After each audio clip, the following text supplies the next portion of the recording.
wonderful Dharma will to teach us how to leave suffering, attain bliss and birth and death, and quickly realize non-birth.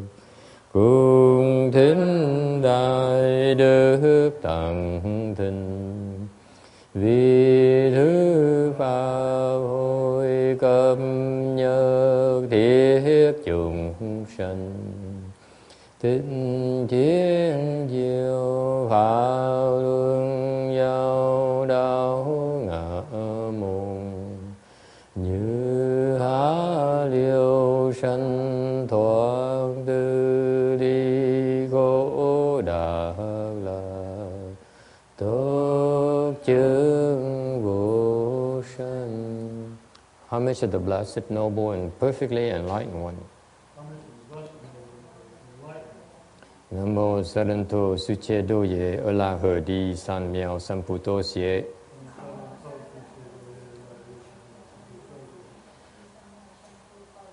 Nam mô Tạc Đạc Tha Toya Daya Ala Ha De Tam Miao Tam Bồ Đà Toa. The unsurpassed, profound, subtle, and wonderful Dharma in 100,000 million aeons is difficult to encounter. Now that I've come to receive and maintain it within my sight and hearing, I vow to fathom the thus come one true and actual meaning. Wu shang sheng sheng wei miao fa bai che wan che nan zao yu wo jin jian wen de shou chu yuan jie ru lai chen shi yi. O Buddhas and Bodhisattvas, Venerable Sixth Patriarch, Venerable Shenhua, Shamini, all good no advisors, Amitofo, Chư Phật Bồ Tát, kính thưa Lục Tổ, Hòa Thượng Thiện Hóa, Sư Cô, quý vị thiện tri thức, A Di Đà Phật. Chư Phật Bồ Tát, Liêu Tzu, Sư Phụ Sang Rần, Shamini, Quý vị Sang Tri Sư, Amitofo. Okay.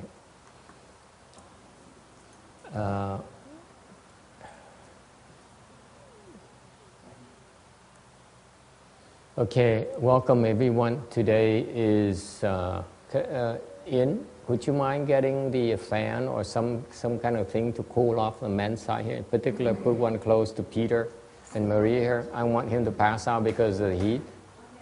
Yeah, thank you very much. Go ahead and help him out, Joseph, please. Thank you. We are in Rosemead.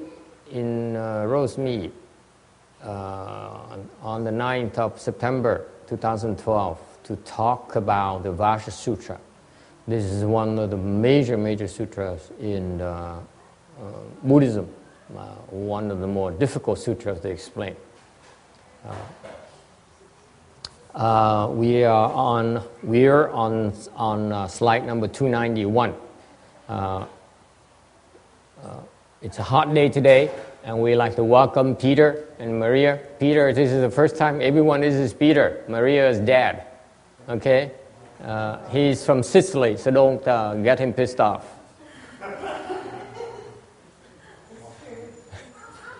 I said that you're from Sicily, so we better not get you upset.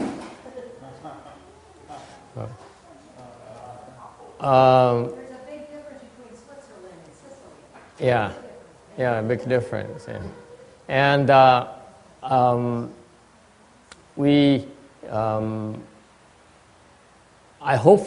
don't know how far we're going to get today, but there is a section, the sutra here, where it talks about the principle of the most often quoted thing about the Vajra Sutra.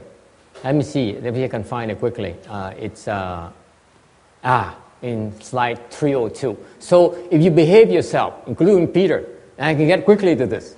If you ask me too many questions, and this is a warning to some of you, then I will not be able to get to this slide.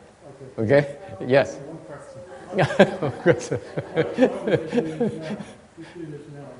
It is. This guy is greedy. Yeah. This is. By the way, this is why. I don't know when Peter is coming back, so I want to make sure he gets this before he leaves. This is the critical thing about the Vajra Sutra. This is the most famous line of Vajra Sutra.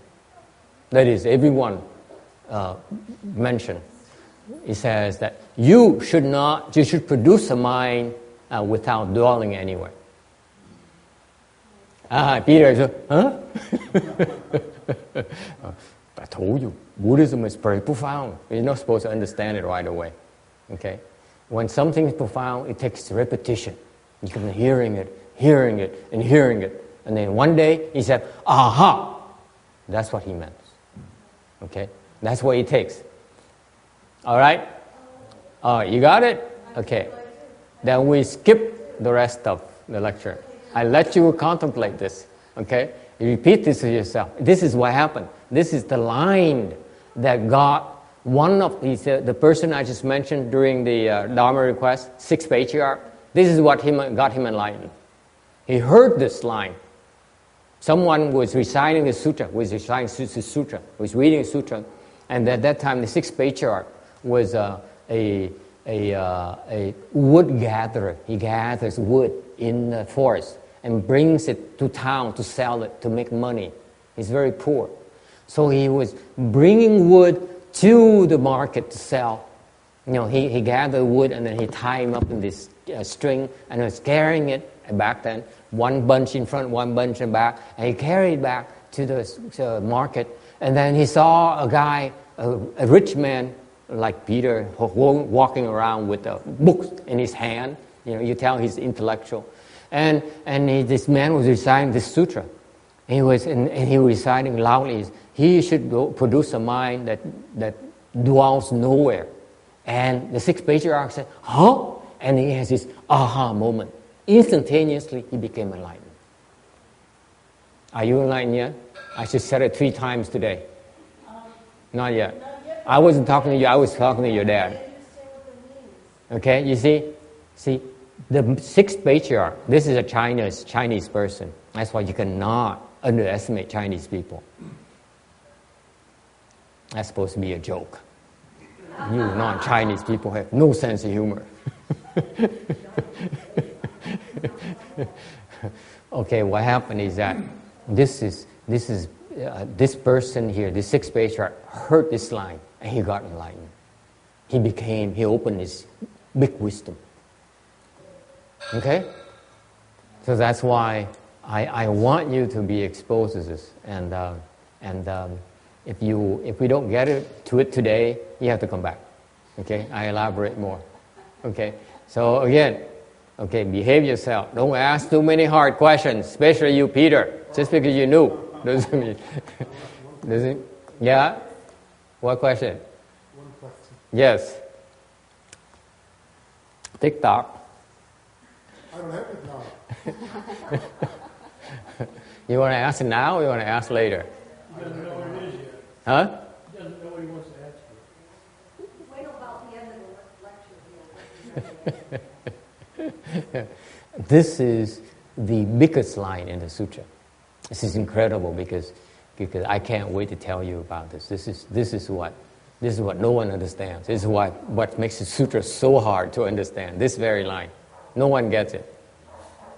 Okay, and everyone talks about it. That's what makes it fascinating. Yes. It's similar to the analogy. Wherever you go, you are there. Because you're there wherever you go.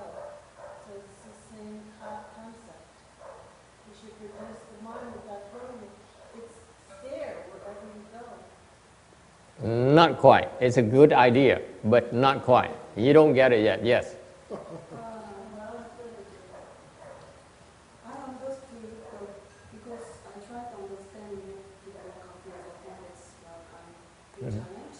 Mm-hmm. So I understand the part that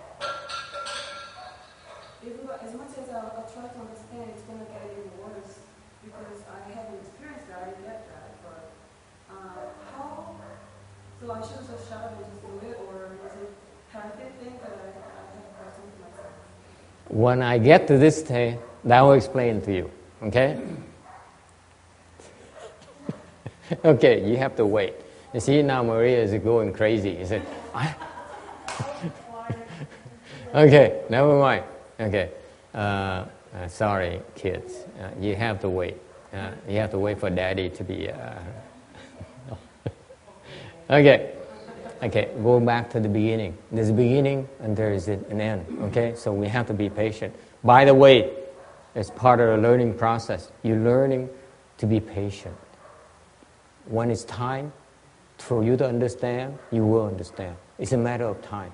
So you have to be patient. Okay? It's not that important you understand right away. Just listen. Okay? Sometimes a lot of spiritual things are not meant to be understood right away. Okay? All right. Number 10, the adornment of Pure Land. The Buddha said to Shubhiti, what do you think? Was there any dharma which the Tathagata obtained while with burning lamp Buddha? No, Your Honor, one. There was actually no dharma which the Tathagata obtained while with burning lamp Buddha. Okay, this is a sacred text. The text. This is the Chinese word. 佛告须菩提，语意云何？如来习在燃灯佛所，于法有所得不？不也，世尊。如来在燃灯佛所，于法实无所得. Phật bảo Thu Bồ Đề ông ra sao? Thuở xưa Như Lai tại Nhân Đăng Phật có đắc pháp gì không? Thưa Thế Tôn, Như Lai tại Nhân Đăng Phật thật vô sở đắc pháp. Okay. Slide 294. This is a famous story is often quoted from Shakyamuni Buddha, which is the current Buddha of our world. This story recounts on how he met with the burning lamp Buddha.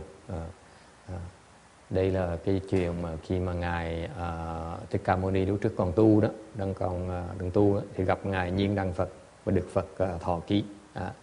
At the time, Shakyamuni Buddha was a monk. Bhikshu means monk. Okay, Bhikshu is a Sanskrit word. Can you read this? You can read this, right? Can you, or is it too? Peter, can you read it, or you're not too much into reading? He only listens. Peter only listens, guys. So, okay, Bhikshu is back then the Buddha was not a Buddha yet, and he was a person like us. He was a man, and he was a monk like me.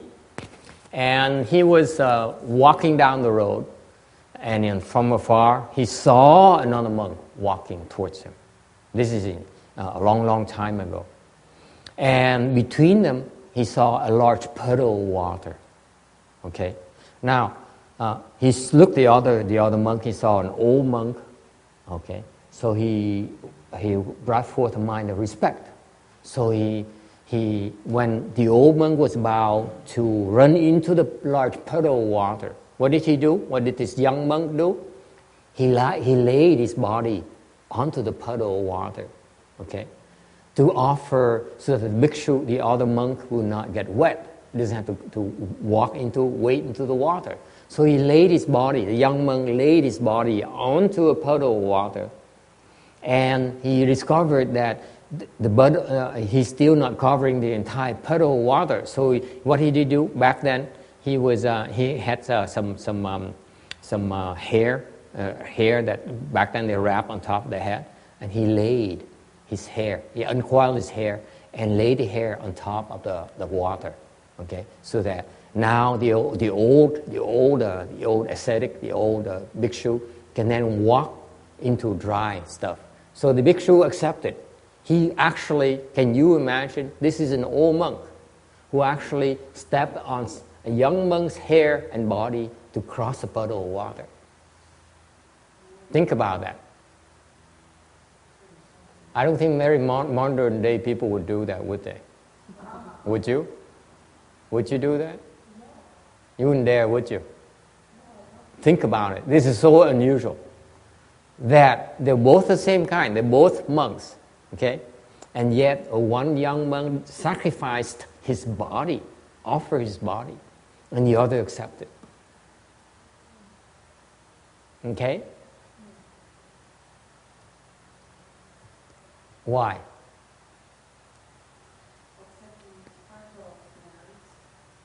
Yes, increases merits. Yes. Why? You yourself said that you wouldn't dare walk, or we would never walk on someone's body. Yet this monk here stepped on someone else's body. Do you know that monks typically don't even ride horses? They don't. And yet, because they don't want to place their burden on someone else. And yet this monkey, this old monk, walk on someone's body. Why? Because it's the opposite of how we may think of respect for an elderly person. This monk would be committing, if he did not accept this gift, he would not be acknowledging this person's act of reverence toward him. So it was a gift and he had to do it. It would be like a slap in the face if he didn't do it. So it was the opposite way. It's like, yes, That's I right. I honor your gift and I'm going to show That's you. right. That's right. The best way to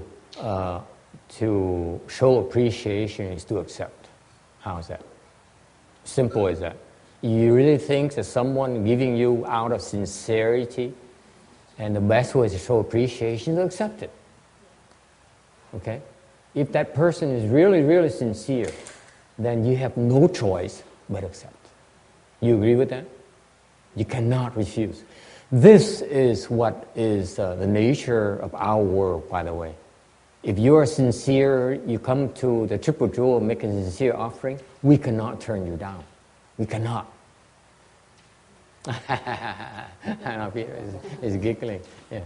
Okay?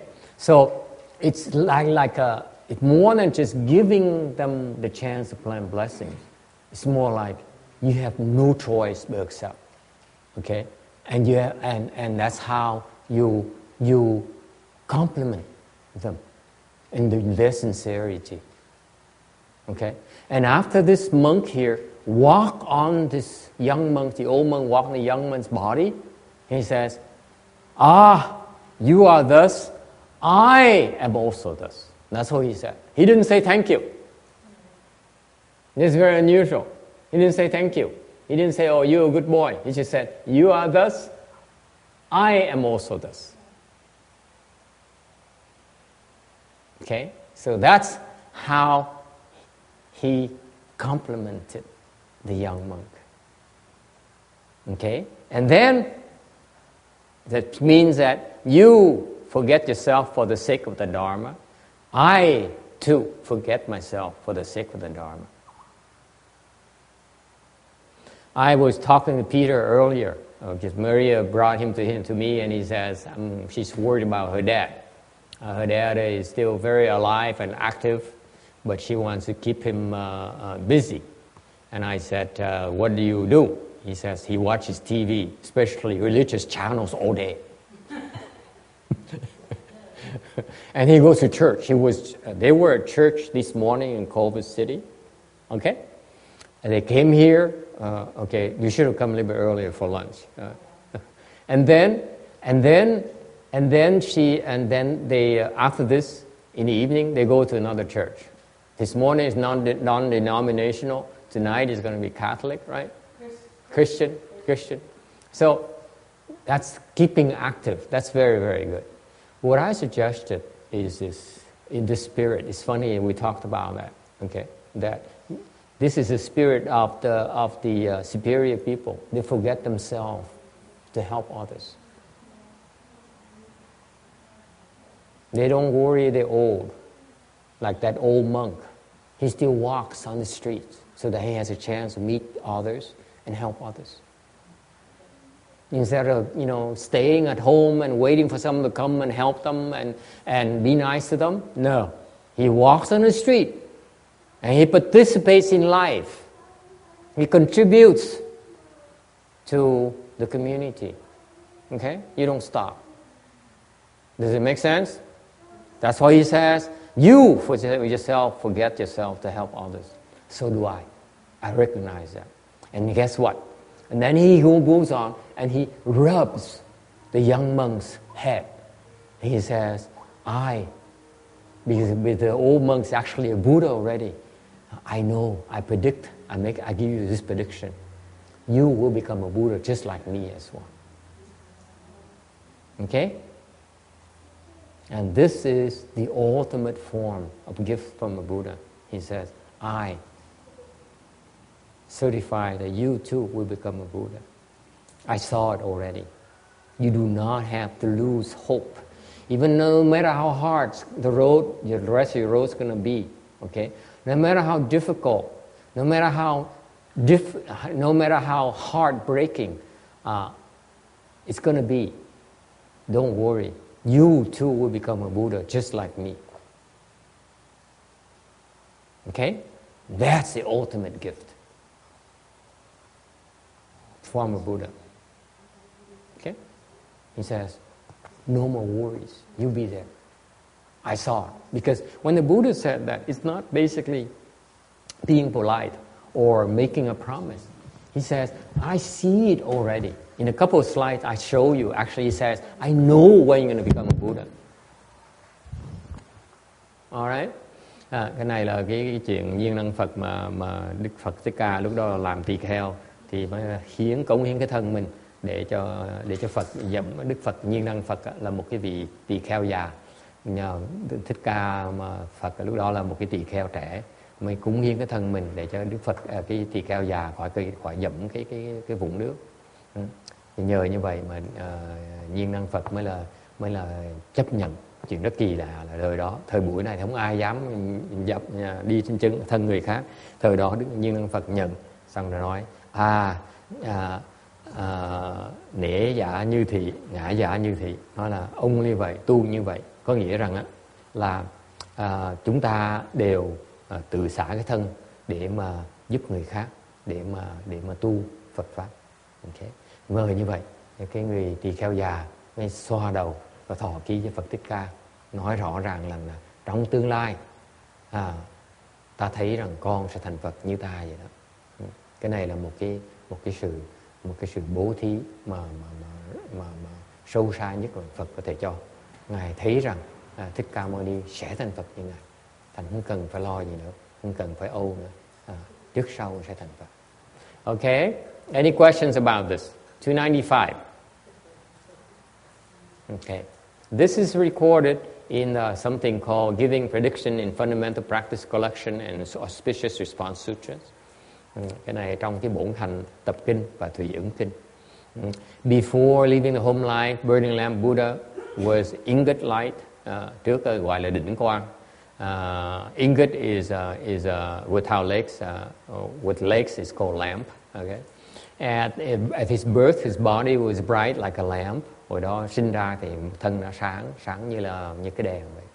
At the time, Shakyamuni Buddha, when he was manifesting as a monk, a young monk, he is actually a 7th round Bodhisattva.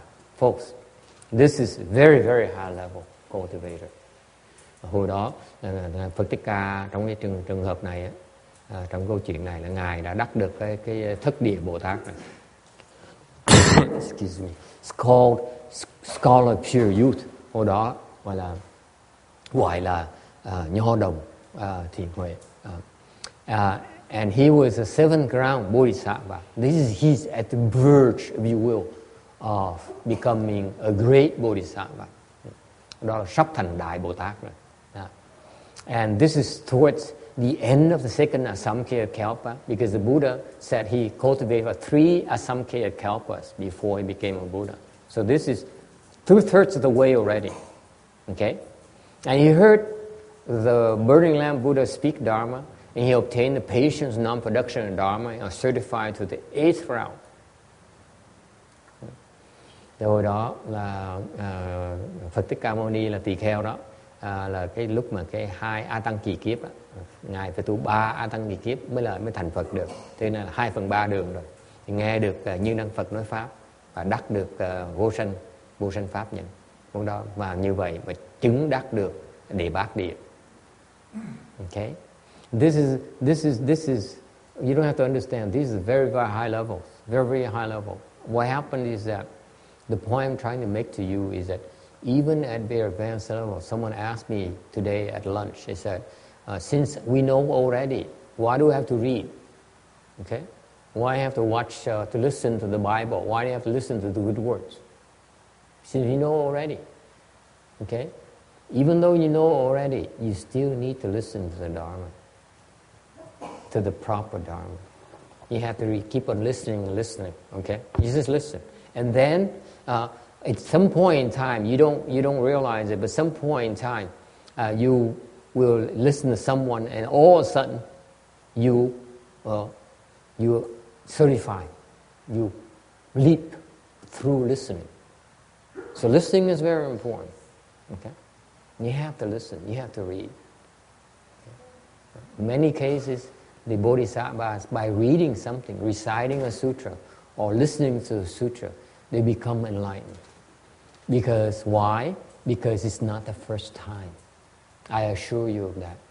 It's more like a zillionth time they heard it. And that one time where something clicked and they opened their big wisdom. This is no different from us going to school, and we hear the professor explain something, we don't get it. We have to go home and check it again, and check it again, and keep on reading and reading it, and then hopefully by the time you take the quiz, you may be able to get it. You don't, you have to take the class over again. That's the way it is. Repetition is important. You need a lot of repetition. Okay? Alright? Thì sau khi nghe Đức Phật nói pháp thì đắc được cái từ thất địa tới bát địa. And then Burning Lamp Buddha gave the prediction. He says, 91 kalpas later, during this kalpa, our current kalpa called worthy kalpa, you will become Shakyamuni Buddha. They foresee it already. So far into the future. Okay? Thành ra sau này Phật Nhiên Đăng mới thọ ký nói là 90 kiếp đại kiếp sau nữa. This 91 great kalpas, by the way, later. During this kalpa here, he'll become a Buddha. Yes. How much is a kalpa? One kalpa is 16 million years. What? What do you mean, what? It's 16 million years. It's a long, long time. You see, that's why when you listen to sutra, listen to these lectures, you have to keep an open mind. Because your point of reference is like 100 years, right? A lifetime is 100 years. Okay? And yet, all these denominations, units, are so humongous. You're talking about one kalpa is 16 million years. That's not even a great kalpa. It's not even a great kalpa. Don't bring it up, okay? Okay? It's confusing enough. It's a long, long time. Asamkheya meaning you can't even count. It takes that long. Don't think in terms of 10 years or 20 years or 30 years. There's nothing yet. Think about kalpas. Okay? And if you think that someone is giving you a hard time, trust me, they come back kalpas after kalpas and give you a hard time if you don't change. Okay? All right. Any questions? Any other questions? Okay. By the way, some people were wondering, 7th ground Bodhisattva. Okay. Bodhisattva, by the way, for Peter's reference, there's Peter, I don't know which one I'm referring to. Yeah, 1, 2. Okay. Okay. Number 1, number 2. Number 1, number 2. 有什么？阿弥陀佛，谢谢你。阿弥陀佛 ，It's okay。谢谢。阿弥陀佛。请你先坐下啊，静静，好不好？我在那边收拾厨房的东西。啊，可以等啊，没有什么急事的。She's working hard. I asked her to sit down. She says, I have to work in the kitchen. You know. Anyway, she's not going to listen to what the secret we have today, that line. And it's not that easy, trust me. Not many people will see that line.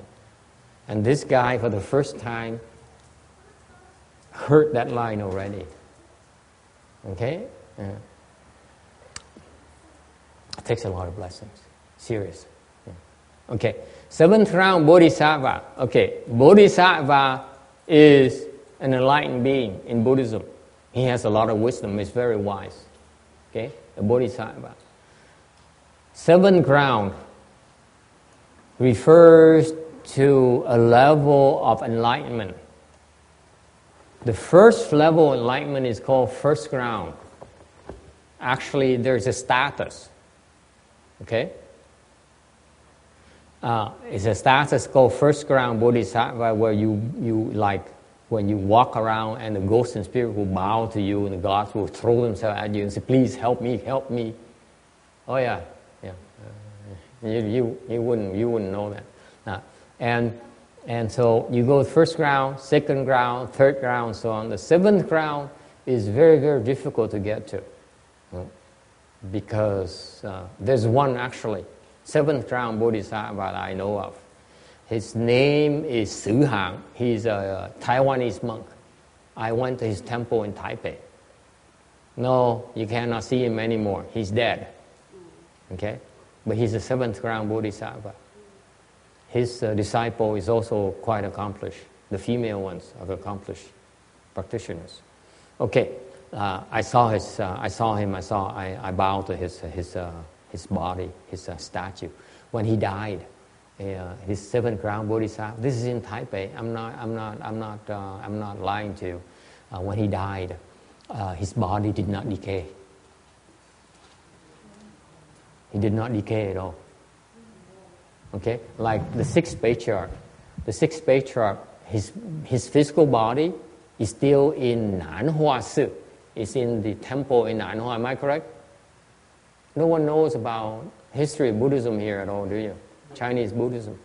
The sixth patriarch, the one that I keep on mentioning in this sutra. Yeah, Nanhua Si. His body is still there. And the Japanese came in, just for you Westerners, the Japanese came in. They donated a lot of money to the temple to fix it up. And he says, we only have a small request, a very tiny request. He said, this is the body from sixth patriarch? I said, yeah. He says, can we get a small, tiny sample? He said, what kind of sample? He said, so they said, they took out a drill. He said, can we drill a hole into his body, take out a little bit of sample, bring it back to Japan, and analyze it? And they said, so the monk said, okay. Okay. And so they took out a drill. And they drill a hole into the body of the sixth patriarch and brought the sample back to Japan. This is a researcher from university in Japan. And they brought it back. They put it in a microscope, and guess what? They said, it's a real body. You cannot possibly fake it. It's a real body with tissue and everything. It's non-decayed for thousands of years. This is true. This is a miracle in Buddhism. Master. Finally, the question. Yes. This will be my first and last question for this today. But are you saying that the sixth patriarch, Huineng, his body is still not corrupt? It's still not decaying. Still not corrupt? It's still not decaying. No preservatives or you should go to Nanhua Si and take a look for yourself. He's a tiny man, about this tall, and he's not decaying. This happens a lot to the Chan people, the meditation people in Buddhism, by the way. For example, in Vietnam, there are a couple of monks in northern Vietnam, who lived in a mountain, who practiced chant, and their body did not decay. And then they find out about it, and they stole the body, and I think they burned it in their chimney or something, fireplace or something. But the body of Venerable Hui Neng, the sixth patriarch, is still in Nan Hoa Sư in China right now. You have to go see it. It's incredible. He was like 800 after Christ, so 1700 years ago.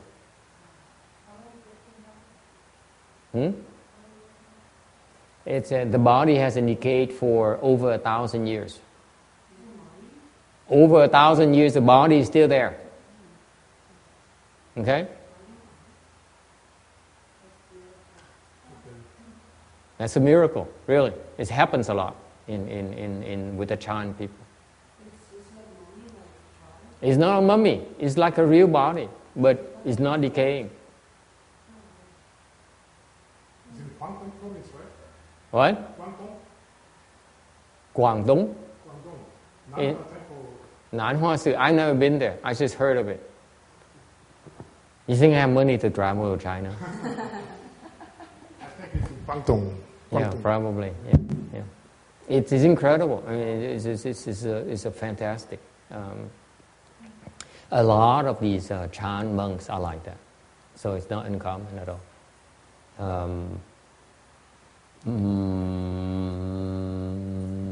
For example, the seventh ground Bodhisattva called Su Hang, he's Taiwanese. Okay, you go to China, stop by Taipei, and you will see him as well. What happened is he died. He's a fat monk. Okay,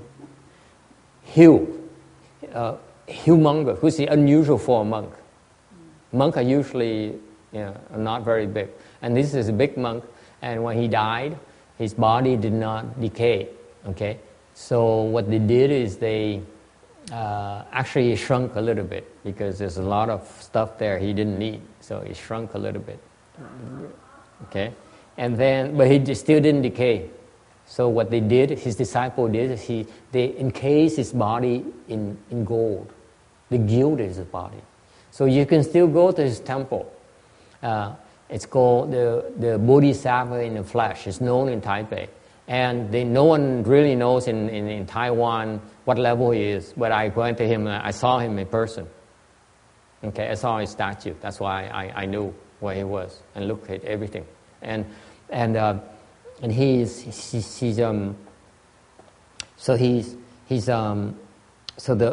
can go there and you can still see his body encased in gold. Okay, you can believe it because the Buddhists wouldn't lie. We don't say that it doesn't decay. It decays. We don't say it doesn't decay to get the donations. You don't do that. So so this particular monk here, Taiwanese monk, is a seventh ground Bodhisattva. Okay, I can tell you that. Now he's dead. So when he's alive, I can't tell you these things. Yes. So, like, what makes you number 1, 2, 3, 4, 5, 6, and 7? Like, do you have to do certain things? And somebody says, okay, you're first ground Bodhisattva, you're third ground Bodhisattva, and you'll be seventh ground. Like, what makes you in these like demarcations? What makes it? Yeah. It takes a lot of hard work. Okay. Câu hỏi là làm sao mà đắc được sơ quả, sơ địa nghĩa là sao? Sơ địa là sao? Thầy trả lời là phải cần tu rất là gắt gao. It takes so much hard work to make it the first ground Bodhisattva. Very, very difficult to get there. Okay, and once you get there, it's even more difficult to make it to the second ground Bodhisattva. It does not get any easier. If you meet people who says, "Oh, cultivation is not a big deal," it's not true. Cultivation is a lot of hard work. It is so hard, and at the same time, because it's so hard, just like academia, the harder it is, the more fascinating it is, isn't it? It's more rewarding. It's so hard that you learn a lot more and you be at your best. You keep on having to reach out and develop and grow and become a better person than you are. Okay? You have to open your mind. You develop your mind. You have to grow. And that's why these people, when you reach first ground bodhisattva, it is so wonderful that they don't no longer look at it as hard. They look at it as just a way of life, just something they do. Okay? Like us right now, most of you go to the temple, and I have to go to the temple again. I hope they cook something good today for lunch. Okay? Make it worth my while.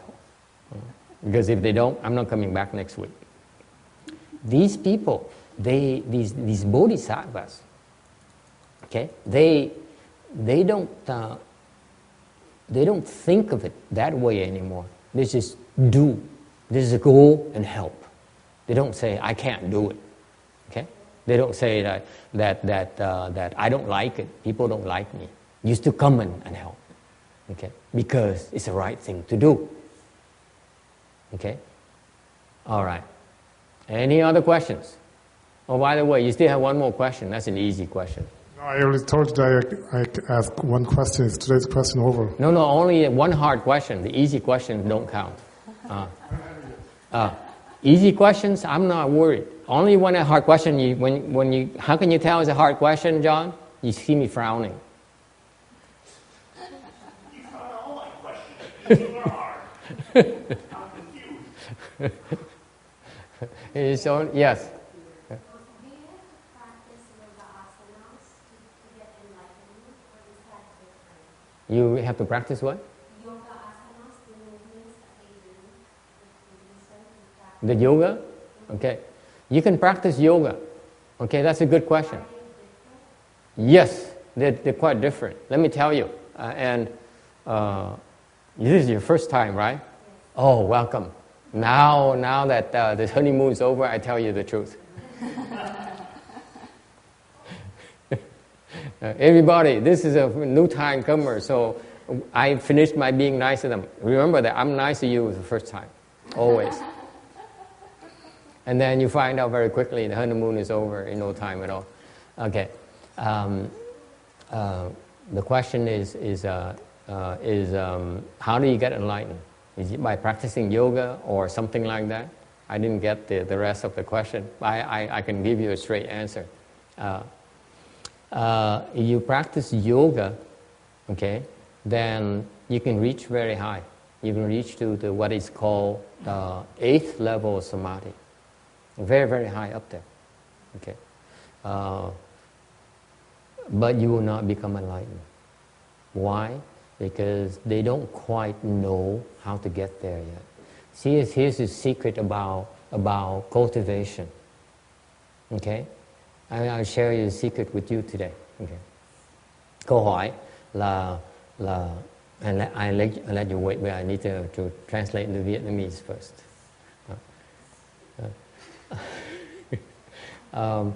Câu hỏi là làm sao mà giác ngộ, thì thầy mới trả lời nói là giác ngộ có phải luyện yoga này không? Thầy nói là cô lần đầu tiên tới đây. Thầy nói ok, thầy hoan nghênh cô tới lần đầu tiên. Bây giờ thầy trả lời thành thật, trả lời nói theo cái hiểu biết của thầy. Thì cái thực tế nhiều khi nó phũ phàng. Thầy trả lời nó cái yoga đó thì tu theo yoga đó thì đắc được bát định là cao, rất là trình độ là khá cao. Okay. Tại sao chỉ đắc bát định không thể cao hơn nữa? Là tại vì có một cái vấn đề như vậy, có cái bí mật về cái tu luyện.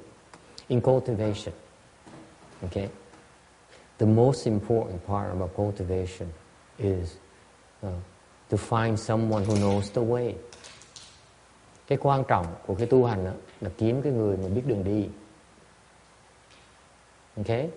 It's very important. Just like when you go to the Grand Canyon, okay? If you have limited time, then you might want to hire a guide to lead you around and show you the best places. Okay? Like when you go to traveling and you don't have a lot of time, you better off hiring a guide who takes you to places and tell you bring you to the best restaurants and the best sightseeing places. Okay? It's more efficient use of your time. Okay? If you're in a hurry. Okay? Cultivation is the same thing.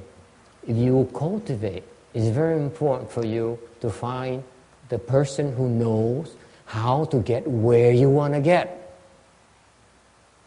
Okay? This is assuming that you want to get there. You know that's a worthwhile place to get there. Okay? So what happens is that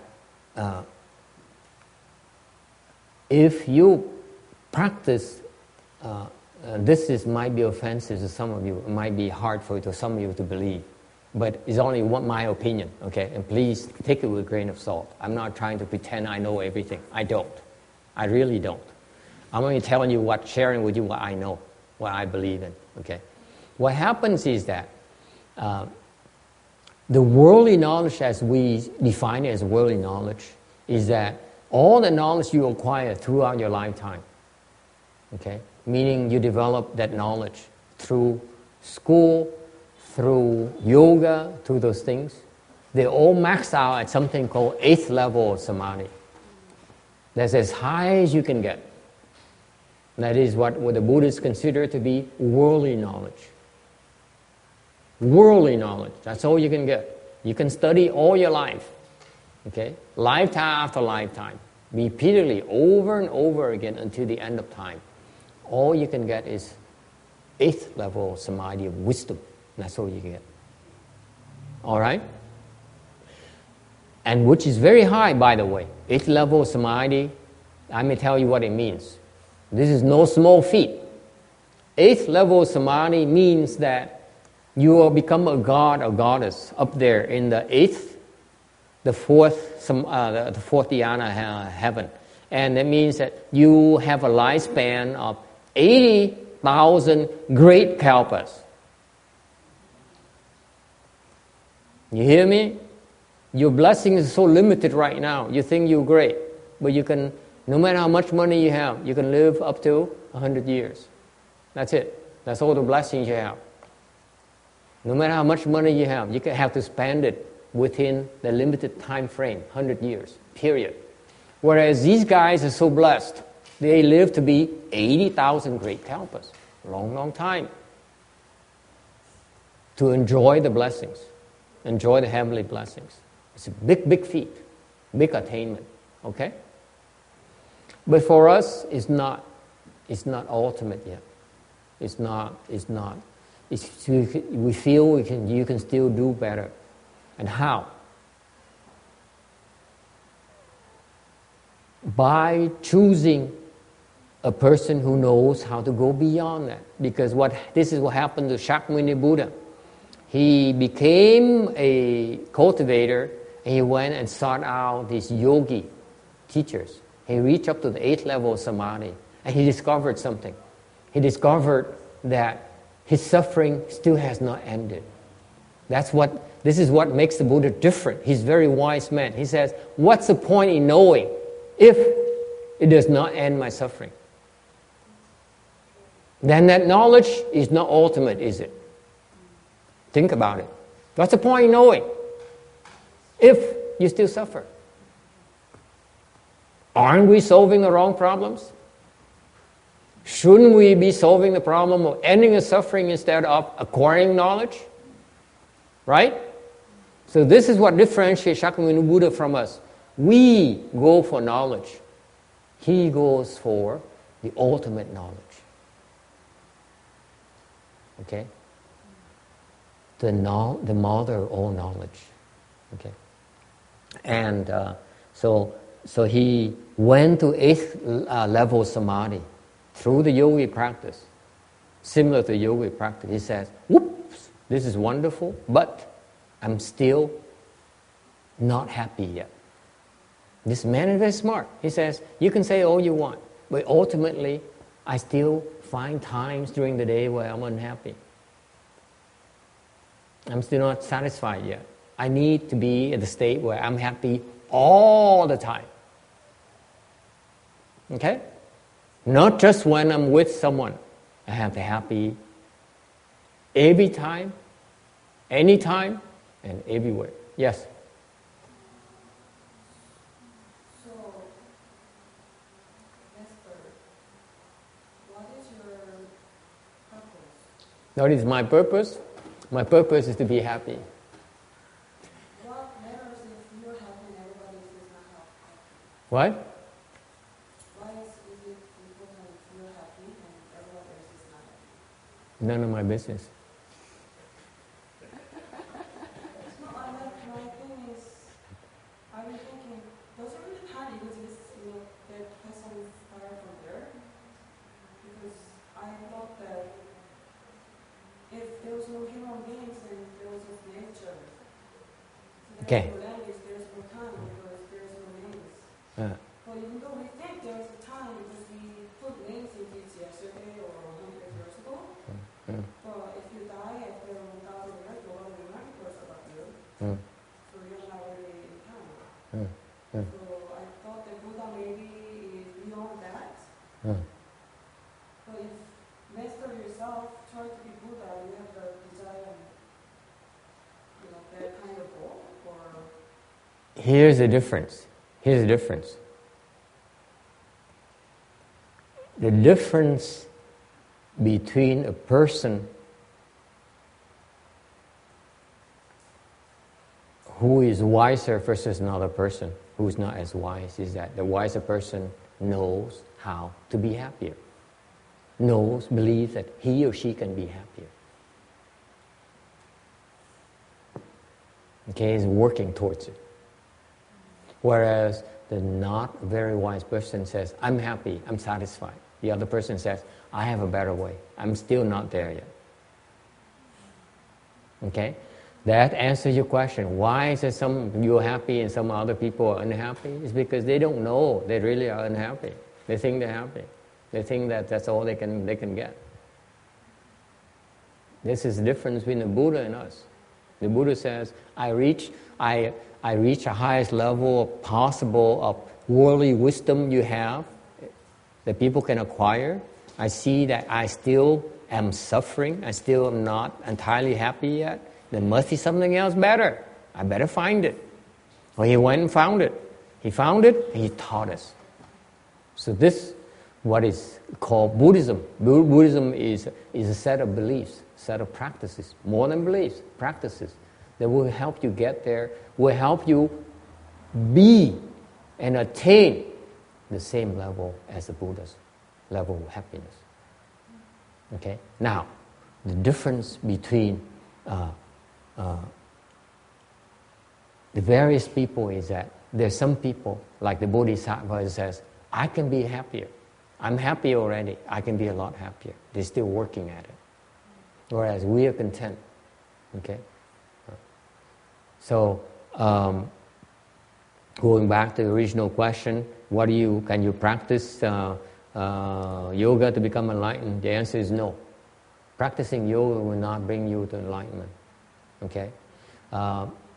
This is what I started by saying, that the secret of cultivation is to follow someone who knows how to get there.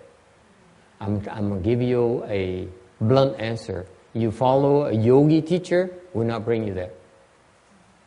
It will not. Okay? You don't have to believe me. You follow it like the Buddha did. I'm not telling you something that didn't happen before. Shakyamuni Buddha followed a teacher. He went to the 8th level of samadhi. He says, not there yet. Not happy yet. So he discovered his own way. And then he found the ultimate happiness by becoming a Buddha. He said, wow, this is wonderful. I must tell people about this. And he came back. He taught us Buddhism. So, I don't know about you, okay, but I, as a monk, Buddhist monk, I'm following his footsteps. Okay, hoping that someday I also will be just as happy as the Buddha, and no less. Pretty ambitious you will. Okay? Depends on who you are. You want to settle for less? So be it. Okay? It's your choice. Yes? I'm just always so curious, how do we even know that such a thing was possible to end suffering? How do we even know that this is what I'm going to do when such a thing to end suffering? I mean, that seems like such so immense of a thought. I told you, we may not make it to the slide 302. Remember? See? I told you. Okay? Because of this young lady here is the first time I want to show her this before she leaves. And she may not ever come back. This is the biggest line in the Vajra Sutra. He should produce a mind without dwelling anywhere. This is the biggest line of the sutra. Yes? I read, I think it's Introduction to Buddhism, and it says one way to be happy or one way on the path of enlightenment is being passionate. Is that true? Yes. Yes. It's not only one way. That's the way. One of the three requirements. Okay? That is true. Not just compassionate. You have to be greatly compassionate. Being compassionate is not enough.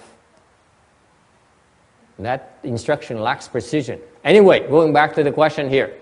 It says, how do I know I'm suffering? How do I know I'm happy? Right?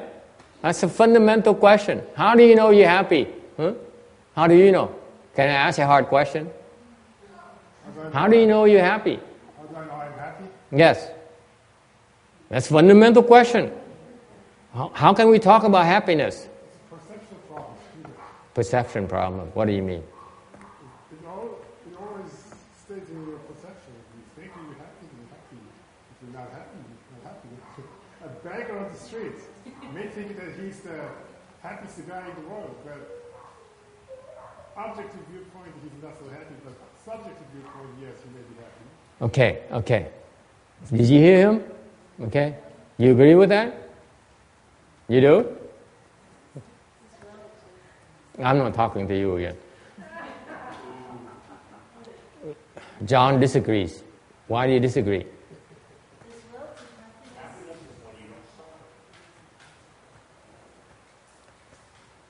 I ask you this. You say you feel happy, you're happy. You agree with that? Do you? Len, let me ask you this. Don't answer me. It's just a rhetorical question. I take drugs. I feel happy. Am I really happy?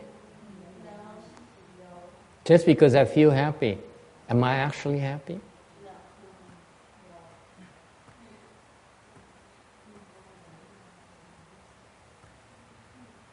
Boy, you have a hard time with me. You have to argue against me.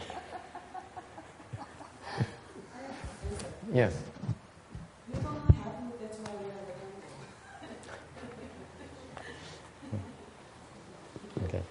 Question, original question. How do you know you're happy? Okay. The answer is you are happy when you are not suffering.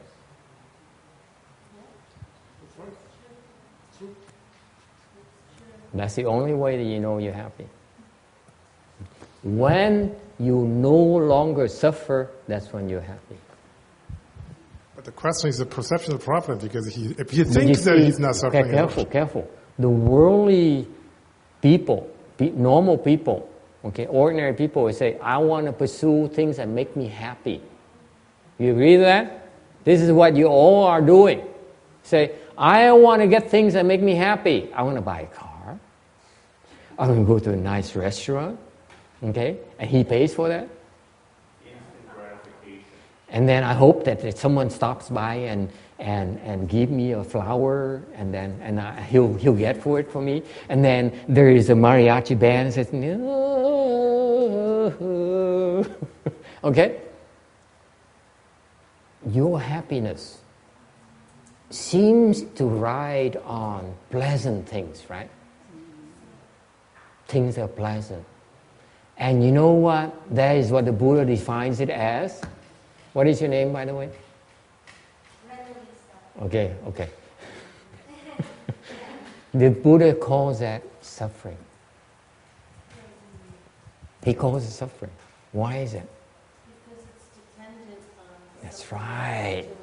Because you cannot be happy unless you have it. When you stop having it, if someone withholds it from you, this is what happens to us. Isn't that right? For you men in the world. We cannot be happy, can we? When it's withheld from us, we are very miserable. It's supposed to be a joke. You guys have no sense of humor at all. And look at these women. They pretend they don't know what I'm talking about. Okay? It's because happiness, as you define it, as pleasurable things. Whereas happiness should be defined as the lack of unpleasurable things. Not the presence of pleasurable things. Which one is more absolute? I ask you. The presence, their pleasurable things, or the absence of unpleasurable things? Which one is more absolute to you? The absence is absolute. It's not seeking pleasurable things. Think about that.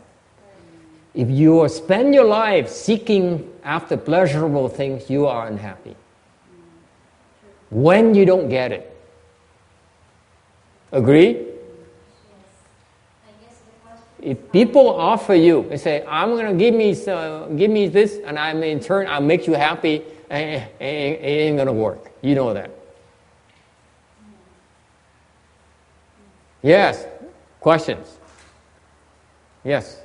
The young lady. So I guess the question is like, how do you control? Do you even control or you just let it go? Let go of what? The feeling, the attraction to the pleasure. There's nothing wrong with the attraction. Okay? Nothing wrong. As long as he loves you.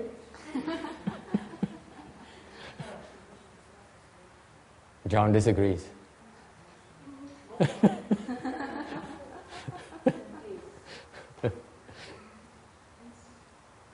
Yes. We agree on that? How do we know we're happy? Because we know that we no longer are suffering.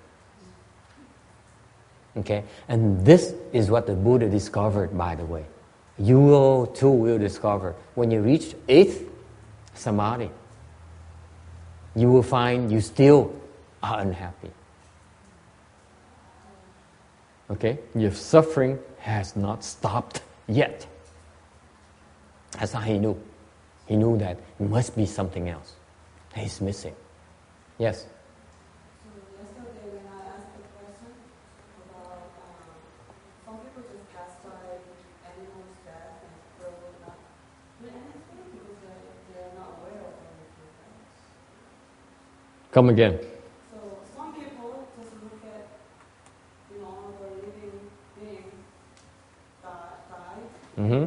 They don't feel anything because they are not aware of anything. So they just, without knowing anything, they just repeat. And some people are more aware, so they feel the compassion and everything. Yes. They feel more sad. Yes. And there's also some animals, they die, but they are not aware of things happen because they don't have the knowledge. But they can feel the emotions when they have attachment to the human being they are with, and they feel the sorrow. Yes. So do they have spirit or not? No spirit. The animals. The animals? Do you have spirits? Do you think they have spirits? Yes, they do. So the animals. Why? Because if you have spirits, they also have spirits. Because you eventually become them. It comes from us. We cycle through. We change bodies, that's what we do. Eventually we change bodies. And the spirits migrate from body to body. That's all it does. Okay? This is why you cannot be short-sighted. You have to think of this life as just a journey, a temporary stay at the hotel, you will. The hotel is your body. And once you used up your savings for this particular hotel, okay, then you have to move on and get something else. How about water? How about some things? Do they have spirits? Some things? No, they don't have any spirits. So how do you define between something that has spirit or don't have spirit? Spirits is something you have three things. Okay? It has life, meaning it has warmth, it has breath, and it has something else. Life has warmth and life. And consciousness. Consciousness? Yes. How do you define consciousness? Consciousness is the awareness of things. Like this thing has no awareness. You hit it, it doesn't hurt.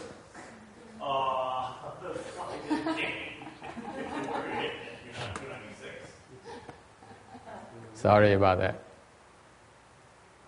How do you know that? How do I know that? You ask it. Does he answer you? Yes. he says, you insult it. Does it get upset? It has no feelings. It has no consciousness. It doesn't even know you're insulting it. But you know when you insult it, right? Well, I mean, if you think of, sorry, I'm like becoming like question freak, but Yeah. I read No, this is a common question. People are always curious about these things. They don't dare ask about it. That's all. What changes when we look at the water and give the emotions, and we take a microscopic photo and they change their shape. Only we know it while we observe from the sensory. So how do you know if things have spirit? Because our body How do we know? is made of all these things. Yeah. It just circulates, like the soil becomes the tree, and then we eat the tree, and then we become us. Yeah. So how do you know? There's walls. A tree has a wall, something called bark. Water has a wall, something called shore. The body has a wall, something called skin. The separation is clear separation. You cannot mix them together. They're separate entities.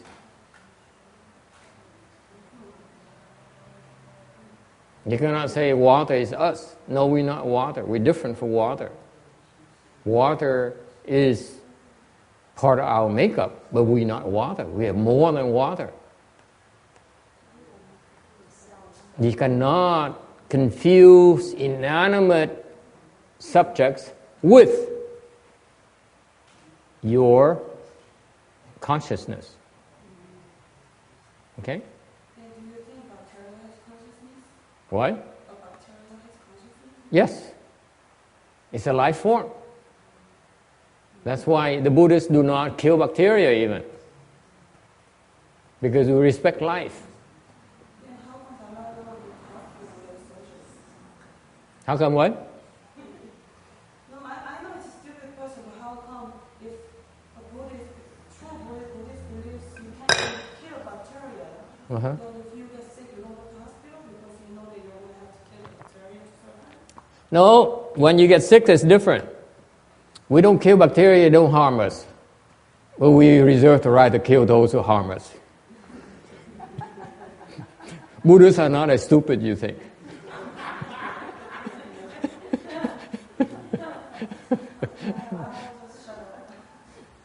No, it's just being practical.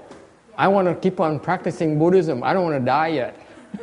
So if you stop me from practicing Buddhism, I get very upset. Yes. I told you, we're not never get to 302. I'm kidding. Okay, you go ahead. It's okay. It's perfectly okay. Buddhism is about answering people's questions. Buddhism is not meant for me to come in here. This is not how I lecture Buddhism. Okay? If you have questions, I will talk to you. Okay? Because that's part of Buddhism. It's not a prepared speech. It's about answering your questions and discussing things that are relevant to you, as long as it's not too hard. Yes? I had so much difficulty with so many different religions.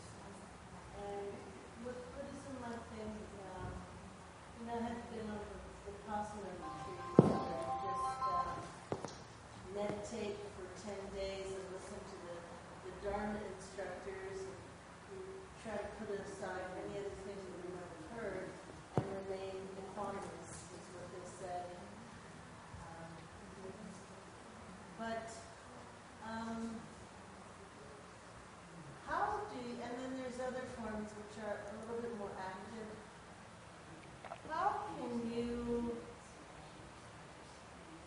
say you have done things that were not good things, and you want to, I guess, change your karma, and do something different. Say, for example, I'll use an example, you killed somebody, okay, and then you had such severe remorse.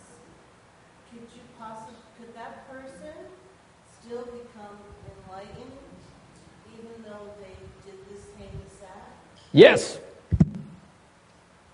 Do you have to suffer a lot of There's no justice in Buddhism. do you have to go forever and forever and repent, like in the Catholics? No. You have to do so much stuff. And No, you don't have to repent. Now some people are interested. Let's go ahead and commit offenses. And You haven't told half the other story, no. It's true, you don't have to repent, but you're going to have to pay for the penalty, no. eventually. So you still straight to the Eventually. yeah, That's true. It is. Eventually, you have to pay for it. But you don't have to repent. I didn't say I didn't have to pay for it. Exactly. something bad happens See, this is what is called leading them on. No, that's called selling used cars. That's baiting. That's called baiting, master. Bait and switch. Yeah. Yes. Okay. I accept that. Yes. Well, what if you kill someone or some animals because you're not aware? Do you get the consequences? Yes. Absolutely. Absolutely. So it's your You responsibility. eat a lot of seafood, you'll be very sick. Mussels, shrimps, lobsters. Yes. So maybe then in my next lifetime, a cow will jump over me and kill me or something? Could be. Probably not a cow. Could be like an elephant. I can tell you a story. Okay. Since we don't have much time left, I tell you a story. I mean, for explaining Dharma, you have so many questions today, I don't get to 302. Remember, 302 is a magical number. I told you, I warned you. I'll tell you a story of why you commit offenses, you still become enlightened. Does it sound good to you? Yes. Huh? Would you like to do that? Yes. Become enlightened, you still commit offenses, you still become enlightened? Wouldn't you like to be it? Huh? Huh? Huh? Huh? Now you're leading us. Big time, Dave. Now, there was a monk, a young monk. Okay, he became a monk because he had ideals. He says, "I want to become enlightened.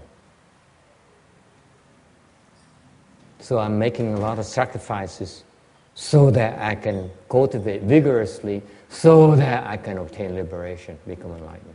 Okay? This young man had his ideal. So he became a monk. He shaved his head, gave up his car, his house, Okay, and he became a monk, and he cultivated very seriously, and he was so sincere that people paid attention to him. He has such this noble, this like a detached demeanor. Okay, he's like a gentle soul. He will not harm anyone. He smiles softly, speaks softly, walks softly.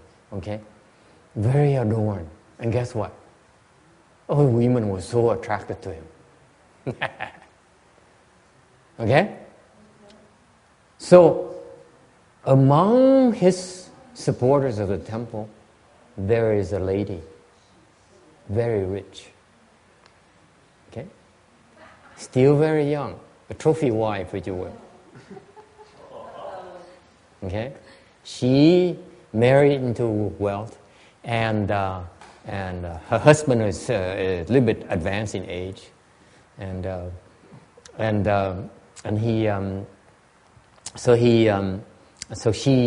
she became fascinated by this young and gentle soul. He is so gentle. He is so charming. He is so pure. Okay, that she became attached to him. So she lavished her attention on him. She came. She made sure she brought him things to drink, food to eat, clothes to wear. He said, "Do you need anything, Master?" Okay? I remember when I went to Taiwan. This is editorial comment. I went to Taiwan and I went for a Chinese class, and this young Korean lady, 23-year-old, new recently graduate, and she's very cute. She's so cute, and she every morning. She walks, we all walk to class, and she says, "Hi, Master, how are you?" Every single morning. We don't even share the same class. She walked by, "Hi, Master, how are you?" Pretty soon I had to ask, "What's her name?" I didn't even dare ask her. And this is what happened to us poor monks.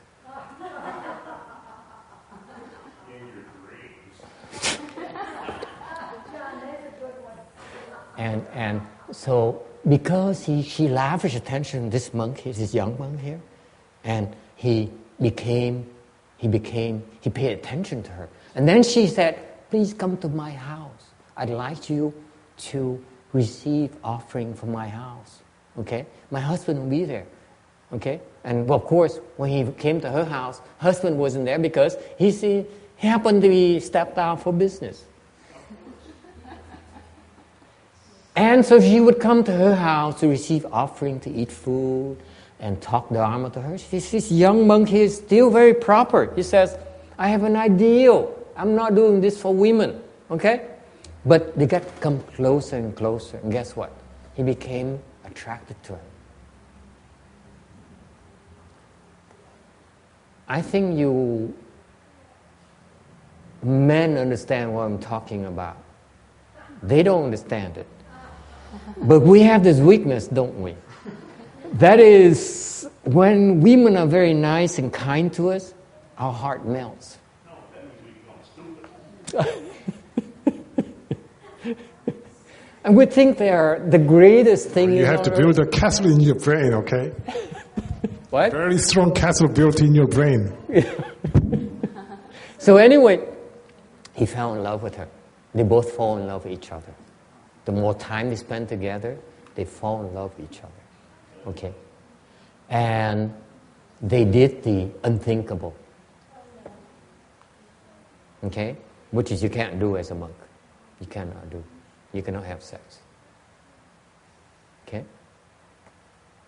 By the way, I'm the only kind of monk who talk about these things.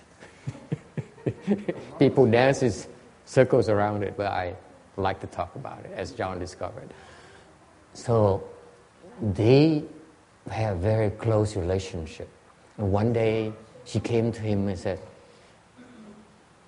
"My husband is very mean to me today. I feel like dying. I don't want to live anymore." So he says, "What can I do? What can I do?" He says, "Will you help me kill him, get rid of him?" And he says, no, no, no, no, no, I can't do that. I'm a monk. I cannot do this. It's against my precept. He says, don't you love me? I do anything for you. So he resisted and resisted, and one day he couldn't take it anymore. And she says, I love you so much, and I can't imagine my life, living my life without you. So he finally succumbed and he says, I will help you kill your husband for you. So, okay, he with a husband, when the husband brought the husband to sightseeing in the mountain, and pushed the husband off the cliff and killed him. So they lived happily after.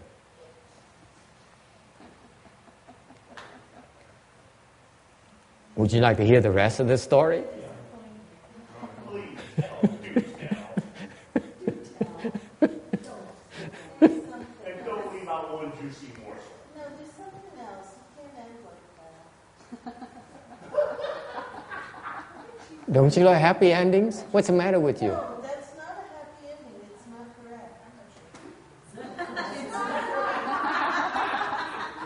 correct. Since when? Okay, so if you insist, this is because Maria's fault, okay? Blame somebody else. So,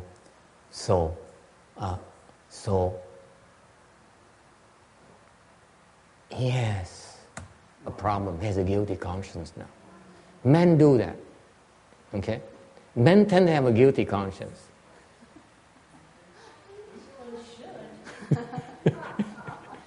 He couldn't take it. He went crazy. He said, how could I? I'm a monk.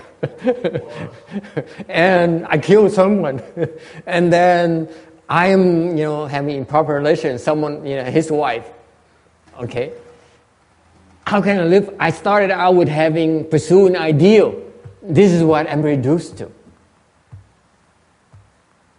Okay? And he felt so bad.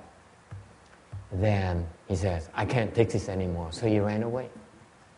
Okay? So both of them eloped. They ran away from the temple. Okay? And I think they went to the Bahamas or something. She has money. She has money. $1 million in the Swiss bank. Yeah. She has money. Okay? So they went to the Bahamas. Well, I don't think there's Bahamas back then. But you know what I'm talking about. They went somewhere where no one knows them. She has plenty of money. Okay? They don't have to work. Okay? They're happy together. Okay? Okay. Does it end there?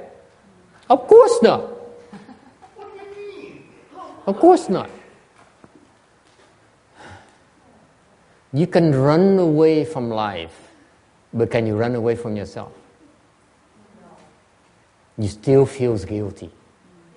He looks everywhere. He says, I see his face everywhere I look.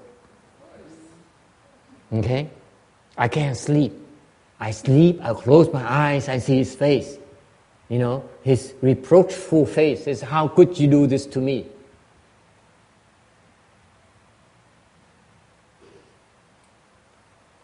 So,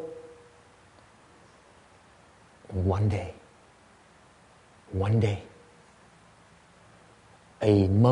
another monk that he knew, was on vacation. He happened to fly to the Bahamas.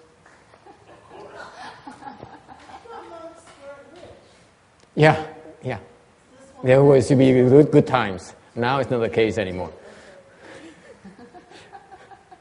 Okay, it was to be okay to be rich. Now we can't be rich anymore. So the other monk, of course, I'm adding editorial comments. I tend to, make it more like Hollywood so that you can identify with it. You shouldn't take it literally.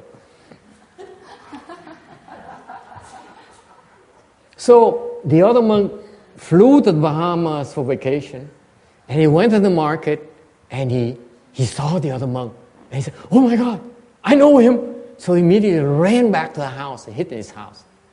Okay? But guess what? The other one saw him as well. So they follow him back to the house and knock on the door and say, I know you in there. Open the door. I want to talk to you. Well, how come you have hair now? How come you're not wearing mud scarves anymore? And the other monk, he says, the other monk hid inside the house, didn't dare do anything. And the other monk kept on going out there. The other monk has a huge temper, by the way. He knocked and said, open the door, open this door, I know you. I'm not going away. And the other monk didn't know what to do. He paced back and forth. He said, what am I going to do now? My wife, what happened to my wife? She's not here. She's probably at the nail shop, the salon, getting her hair done and getting her nails painted. Where is she when I need her? He kept on pacing back and forth. And guess what? He became so nervous. He became a nervous wreck. And guess what? He had a heart attack and died. No! I don't know. It's supposed to be a happy ending story. Well, I didn't know that. Sound like a drama. In his extreme anxiety, he became enlightened. He became enlightened.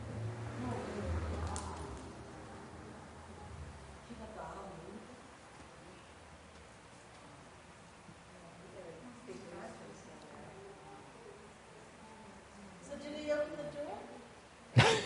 Of course. Okay? So this story here is to illustrate for you that unlike what John believes, you can create offenses, you still become enlightened. Does it feel good? Yeah. You still gotta pay, Master. But afterwards, you create offenses, you still have to pay. Okay? However, after you become enlightened, it's easy to pay, isn't it? Much easier to pay. Okay. So far, so good? I am not going to translate into Vietnamese. I don't have any time. Okay, you guys ask too many questions. I don't think the Vietnamese are interested in this anyway. Now, let me ask you this. You hear? This is a Buddhist story. This is a true story. Okay, and so let me ask you this: how is it possible he's enlightened? Huh? How? How? How is it possible? How can you be such a bad person and yet become enlightened? Is there no justice?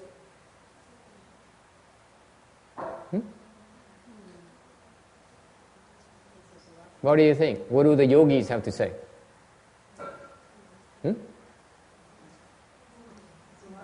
How is it possible?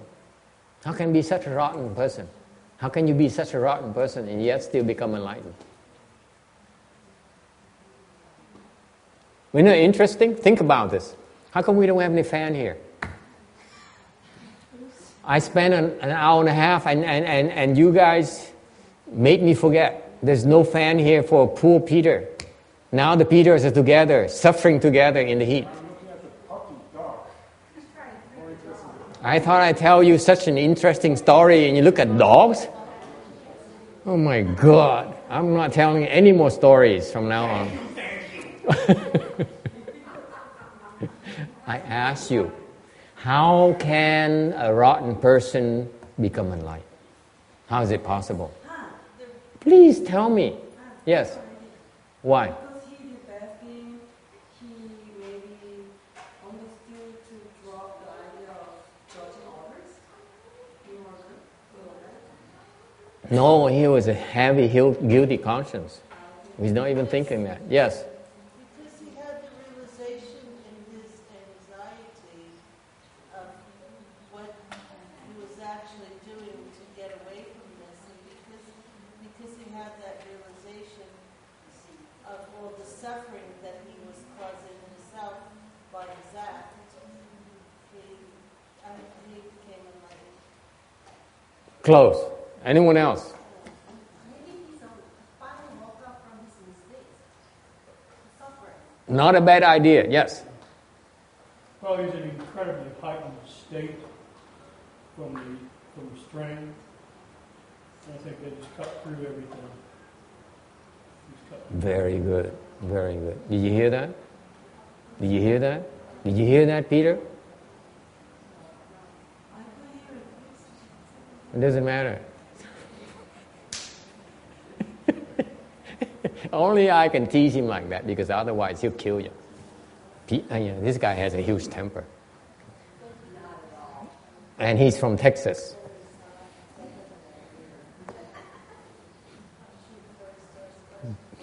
Yeah, shoot first, ask question later, explain later. Enlightenment can be arrived at two ways. I cannot believe I explained this to you right now. I thought I'd keep it a secret and sell it. Because somebody just talked to me about the yogis. I thought I should write a book and sell, get some money out of it.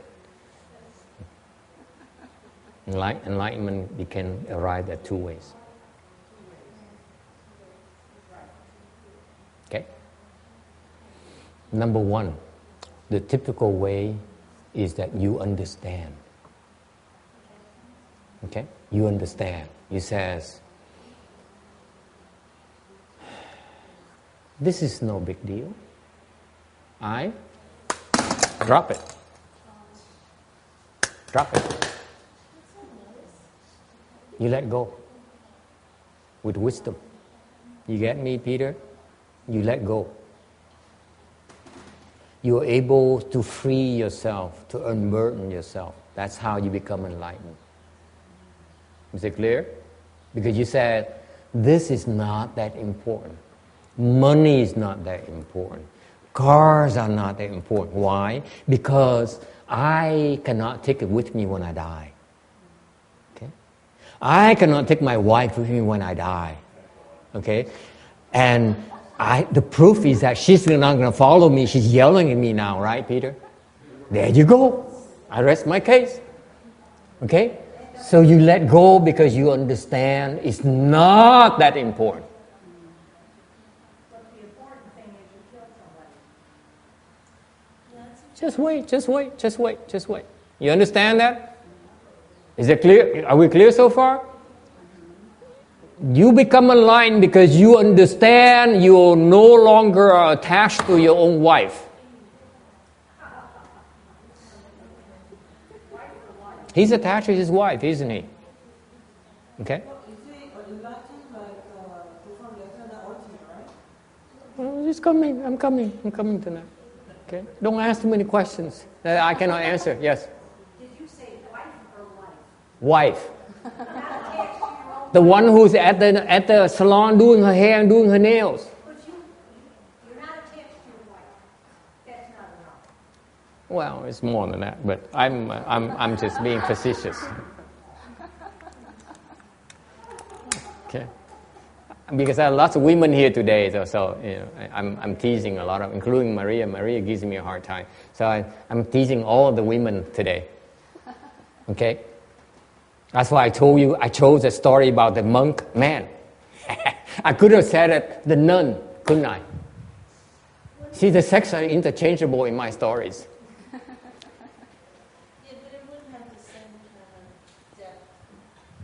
I agree with you. Okay. First time you're right today. The honeymoon is over already with Maria. It's a long, long time ago. I don't have to be nice to her anymore.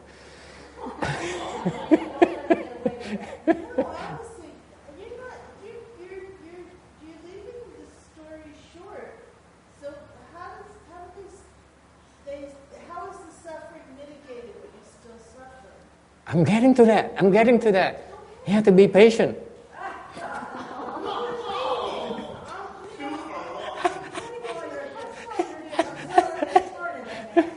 Okay.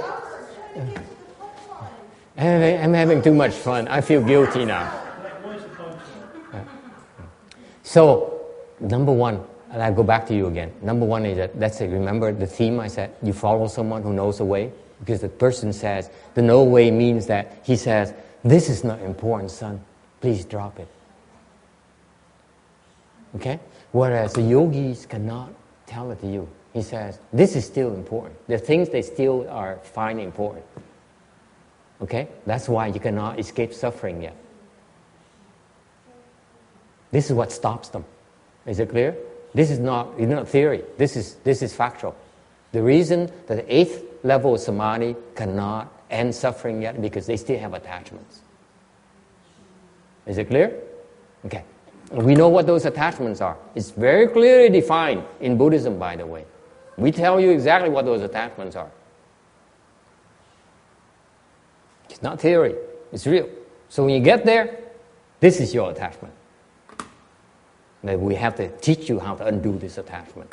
So enlightenment happens because you believe your teacher says, this is not worth attaching to. Okay? And you can let go. You're free.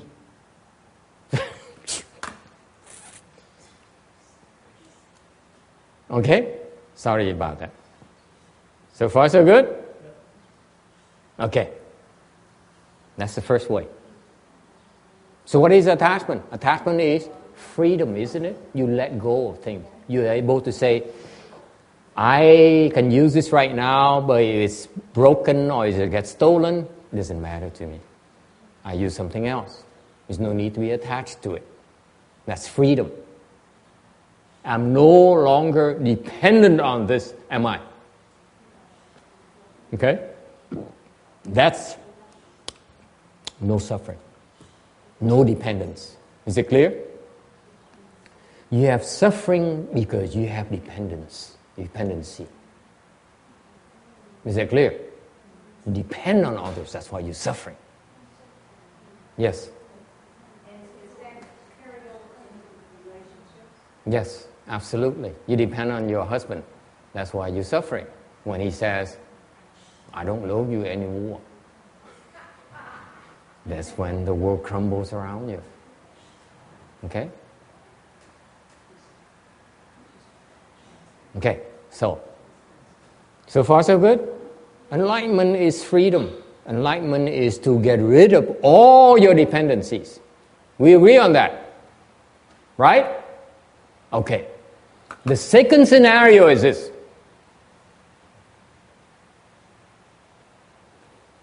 Suppose I'm very attached to this. This represents anything that you're attached to. For Peter here is his wife. Okay? Not the young one, the Peter number 2. He's laughing. You don't think he understands the Dharma talk? He understands. His mind is very clear. You can't fool me. You know how young he is? He's the youngest one of all of you. He feels the youngest. Okay. Anyway, this represents anything you are so attached to right now. Do we understand each other? Please don't tell me what it is. This remains your secret. So far, so good? I'm proving you. I'm making a point here. Okay? So far, so good. This is what you attach to. Don't look behind you with xian. Okay? So far, so good. Now, suppose you have 1 minute before the atomic bomb explodes, right here in the temple. Okay?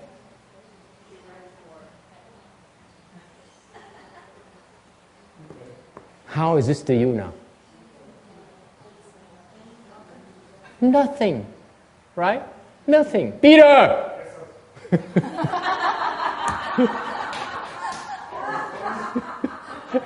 I cannot believe it.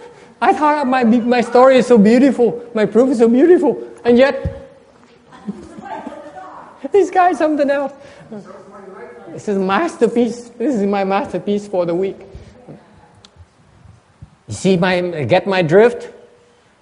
If you only have 1 minute left, what is this to you? Nothing. Everything is nothing. Right? That's exactly what happens to you when you are so nervous. You drop everything.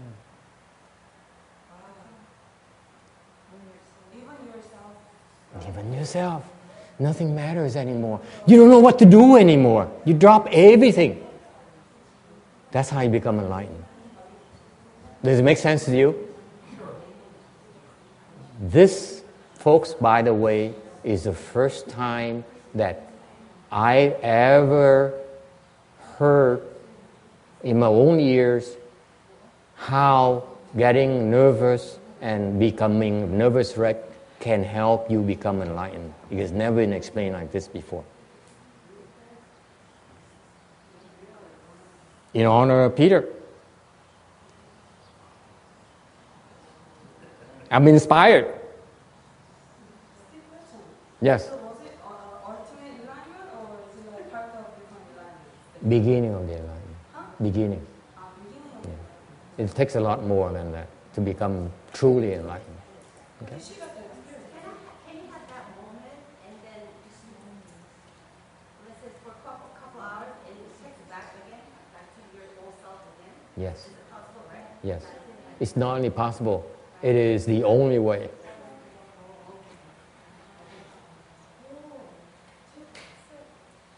You can only escape for so long. You have to go back to reality, right? That's all the blessings you have. But when you're free, that's the manifestation of your blessings. When he's happy, that's because of his blessings. When he becomes grouchy, because his blessings run out. Simple as that. Okay? That's the way it is. Okay? You cannot be happy forever. You like it all you want. Okay? So far so good? Is it clear now why become enlightened? Because of his extreme nervousness. He is able to drop everything. Nothing matters anymore. He doesn't give a damn anymore, excuse my language. Right? He said, nothing else matters. I'm so scared of that guy behind the front door who keeps knocking the door and that nothing else matters. You drop everything. Clean. Isn't that beautiful? Okay. Is it the end of the story? No.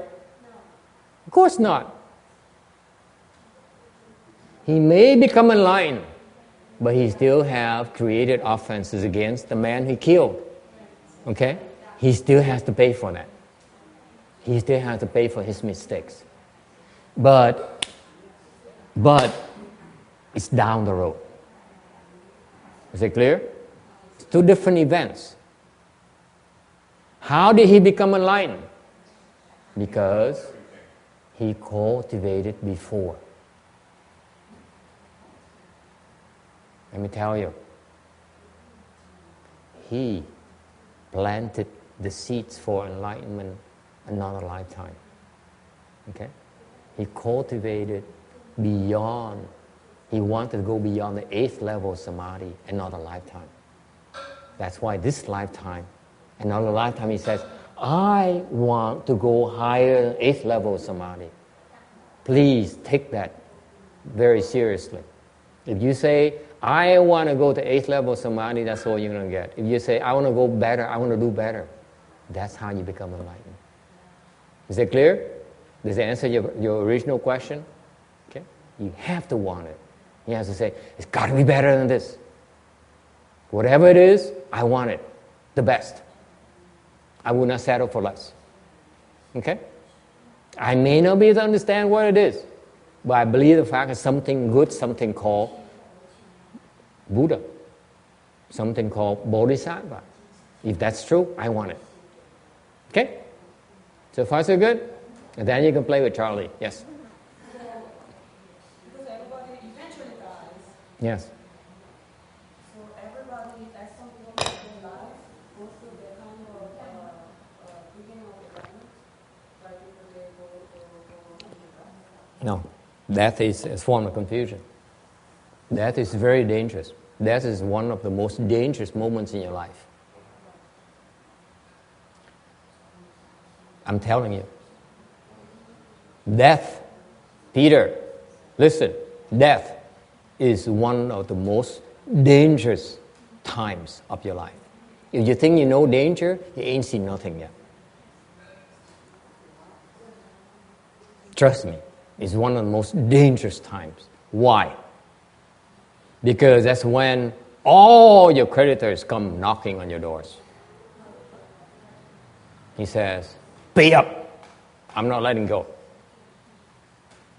Right? You would do the same, wouldn't you?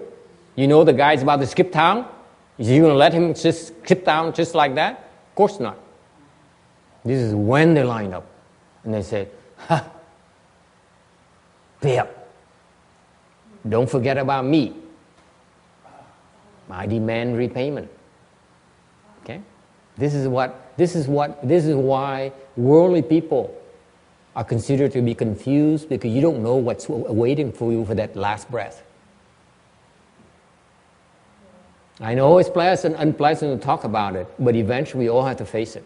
All of us. That most dangerous moment in our lives is that very last breath.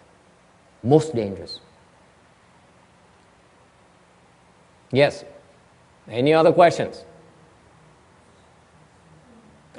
Maybe you can get to slide 302. Skip to it.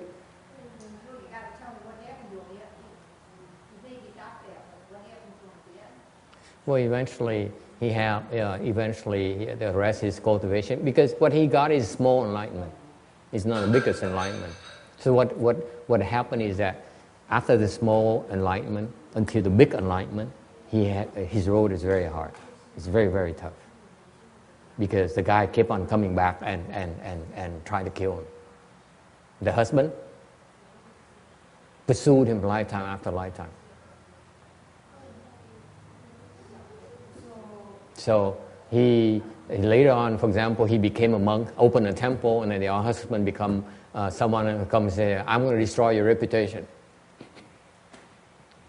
I'm going to destroy you. Lifetime after lifetime. He has to die many times. Wait a minute, I thought it was 1 for 1. He killed him once, the other guy killed him once, that's it. Right? I thought it was 1 for 1. Not that if you kill one person, they kill you 100 times. Well, because his crime was so severe. Yeah. It's not simply an act of killing. For example, let's say you kill someone by mistake, then you have to die one time. Or you intentionally kill someone, that's a much more severe offense. You may have to die several times to 1,000 times to make up for it. So does that mean if you tell me a poor ending story, are you also listening to my lousy stories for a long time too? Yes, Okay. absolutely. Yes. I have read this, I don't know where, but I really don't see it. But when people face things in their lifetime, say like cancer, is that sort of a cleansing process for some other lifetime? And it's like, Yes. that's a quick way Yes. to Yes. make it better for the next lifetime? No, it's repayment. Is repayment. Yes. But then when you finish with the cancer and say you're dead, you're all good again? Is that it for the next Hopefully. lifetime? Hopefully. That's Hopefully. what I heard. Hopefully. It's you repaying your karma. Yeah. Okay? So you as you're suffering, you endure the suffering, then you paying off your debts.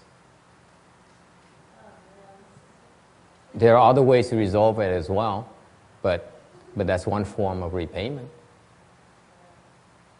Okay? Any other questions? Yes.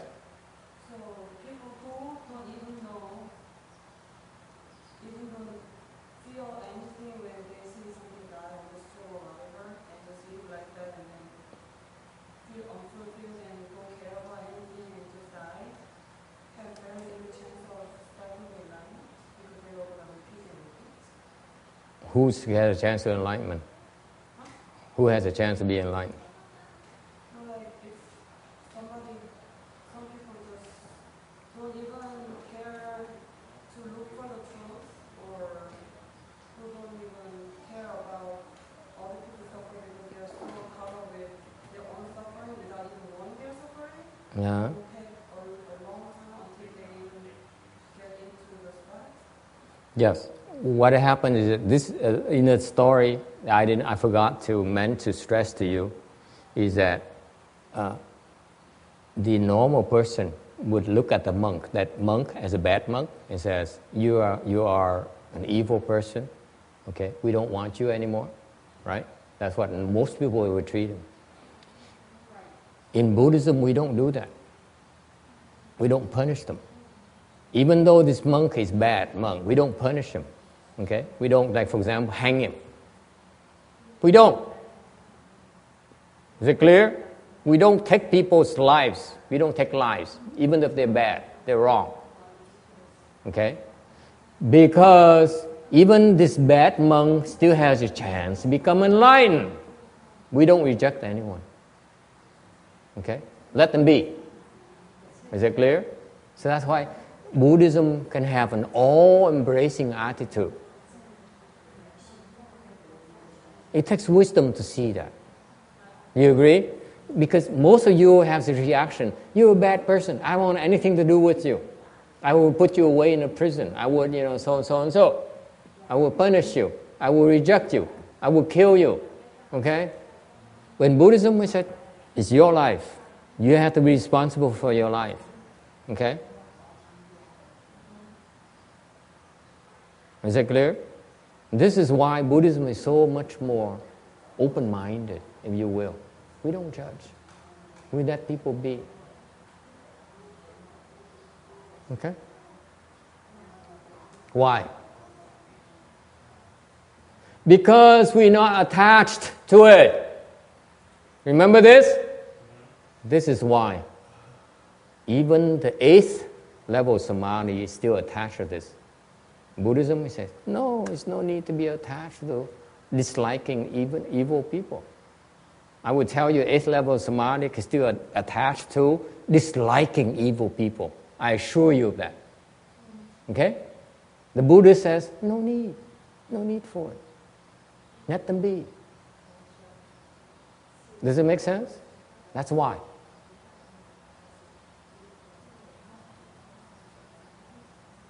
All right? All embracing. It's okay. We try our best. That's it. People may not appreciate it. It's okay too. But you know what? In your heart, you know you try your best. That's what matters. Then you're at peace. You may sleep only 2 hours a night, but you still feel at peace. Right? You don't depend on her liking you. What does she know? Huh? Right? What does she know? She thinks she knows a lot. What does she know about you? Of course, not much. Right? What's in your heart is what only you know. You know yourself that I try my best. I'm a decent person, okay? That's good enough.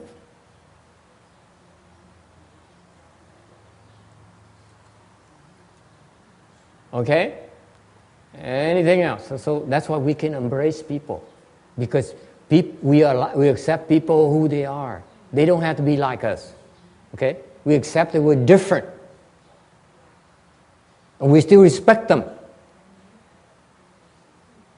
That's the Buddhist attitude. Okay? We don't judge them. Even though they're so wrong, we don't judge them. You say, okay, you're confused right now. Okay? It's okay. I hope someday you get out of it. All right? You're at peace with everyone. You don't have to resent them. You don't have to be afflicted. Okay? Yes, that's freedom. That is this thing that we're dropping. That people don't realize. People attach to what they think they know. You hear me? They think they know. They think they know this is important. The one who knows, really knows, can drop it. The one who doesn't know hangs on to this says, I know, and you don't. Xianshun, do you hear me? I know, and you don't. That's not knowledge. True knowledge is when you're able to let go and be free from your knowledge. Is it clear? Yes? Now I'm confused. Of course. So, are you saying that a person like Hitler, we let him, leave him alone, and let him do what he wanted to do?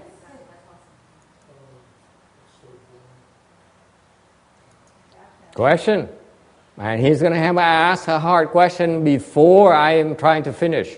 When I just have 1 more minute left, he has to ask this kind of question. I want to hang you on 302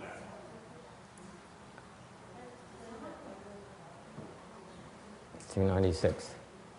$296. So it's we have to accept that Hitler is going to be Hitler, or what? Is that what you're saying? And let him do what he wants to do. Because we can embrace him.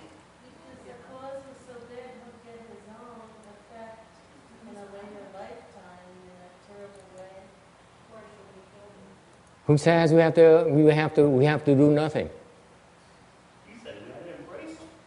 We embrace him, it doesn't mean we can't kill him.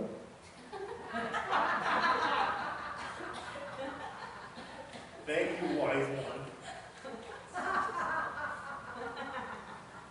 What you do is that you put some poison here on a cloth pin, and you will embrace him. That's all embracing. What is that? Like a little bad karma on my part. Yes. But then what? You fall, yeah. But in doing that bad karma, you're saving hundreds, you're saving millions of people. That's good karma somewhere there.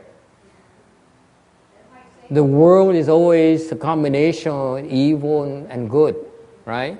You need to strike a balance. So, some people strike a balance by coming to my lecture, listening to me for half an hour, and then play with the dog. That's a balance for them. Okay? It's a balance. It's still better than staying at home and, and play with the dog.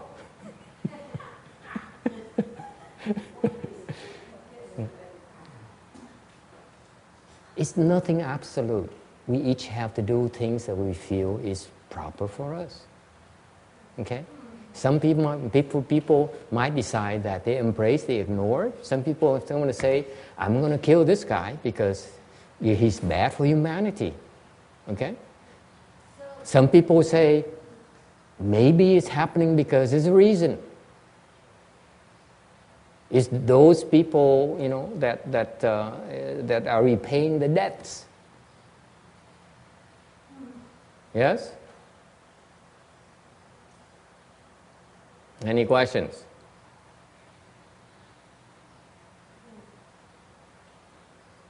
See, I have an answer for everything today. Are we going to get to slide 302? 302? Okay, we insist on slide 302. 302. There you go, 302. Now can we go? But you haven't explained it. You have to come back. Trust me, folks. You think I was kidding? For you to hear this sentence here, to see this sentence here, it's incredible. You will become enlightened for seeing this sentence. So I close out the story by telling you the story about the bad monk. He became enlightened because he planted the seeds for enlightenment, remember? This is your seed for that, for seeing this. It will germinate one of these days. When you become enlightened, remember the Master. Come and save me. Right, Joseph? Come and save the Master. Pull me out of the house. Okay? All right? All right. So this is, by the way, this is my attitude about talking Dharma. It's a sharing process. I have no agenda. I go along this because it's nothing else that stops me. If they stop me, then I will try to resolve clarify things for them. Okay? And that's how I hope you learn to listen to the Dharma as well. There's no agenda. Just let go. Let go. There's no Dharma here. Is it clear? Yes.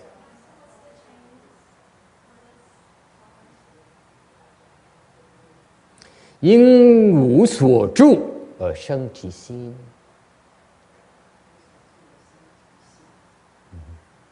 This is very, very important. Okay? You should have the attitude,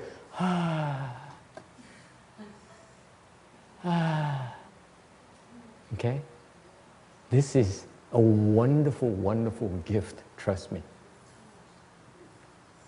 Okay? Including for Charlie. Charlie may not be able to understand what we're talking about, but he plants a seed for that in his consciousness. And maybe someday he become a bad monk, become enlightened in the same lifetime because of this. And this is Vietnamese. Phải nên vô sở trụ mà sinh tâm. Okay? So far so good? I don't have any Korean, sorry. Yes? On Creole, he should produce that mind without dwelling in sounds, smells, tastes, tangible objects, or dharmas. What does dharmas mean? Dharma is anything.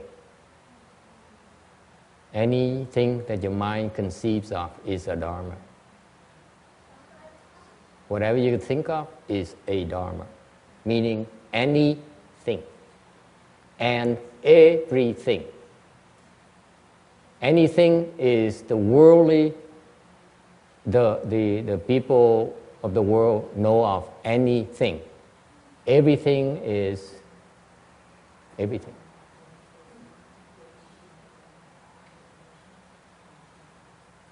因无所住而生其心 Very important. Okay? 好不好? This is very, Wu Jing, this is worth all the marbles you have. All the money she has.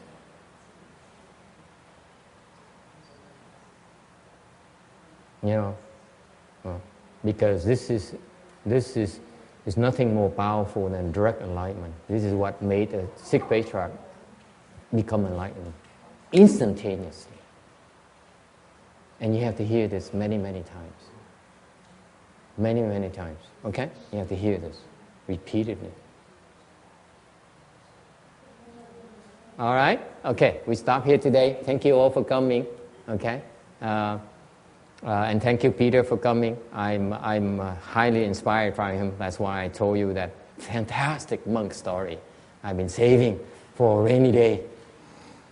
And finally, like this big bottle of wine you've been saving for special occasion, I finally sprung it out today. Thank you, thank you. See, my father was a winemaker in the old country. We both appreciate good wine. All right, thank you. Okay, now our tradition, we do what is called transference. We give away the goodness we created so far to everyone else. This is our tradition. You don't have to do it. You can keep it for yourself. You don't have to bow, don't do anything. We're very open-minded. You do as you please. You don't force people to do anything. May these merits and virtues adorn the Buddha's Pure Land, repaying the four kinds of kindness above, aiding the threefold paths below. May those who see and hear all bring forth a Bodhi mind. And when this retribution body is done, be all born in land of utmost bliss.